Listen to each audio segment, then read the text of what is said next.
Gold prices have softened about 5 to 6% over the past couple of weeks from its multi-year high, largely due to news from China. In May, China reported no change to its gold holdings, ending an 18-month buying spree.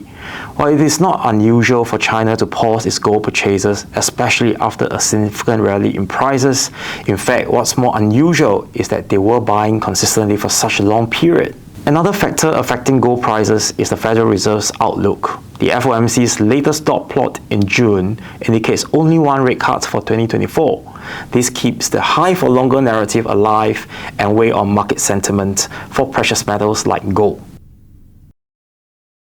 Well, in terms of the gold outlook, we maintain a constructive outlook on gold in the medium term.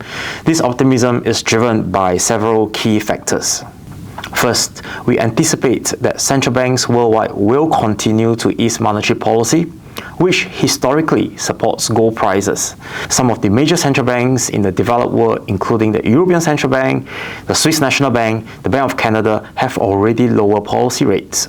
It is likely that Federal Reserve Bank and the Bank of England may soon join in the rate cut cycle. Geopolitical concerns also play a significant role. As tensions and uncertainty rise globally, gold works well as a true flight to safety asset, and its characteristics as a portfolio diversifier becomes more pronounced. Now, looking at the broader picture, the global order is experiencing shifts with more frequent geopolitical confrontations and conflicts. The geoeconomic landscape is also changing due to shifting global supply chains and national security concerns, influencing economic policies globally. These major shifts suggest we are transitioning to a new world order characterized by heightened uncertainties.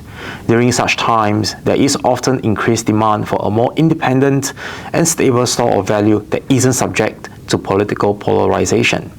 Gold fits that role well, acting as a safe harbor in times of uncertainty. In terms of the downside risks that could affect the gold outlook, there are a few.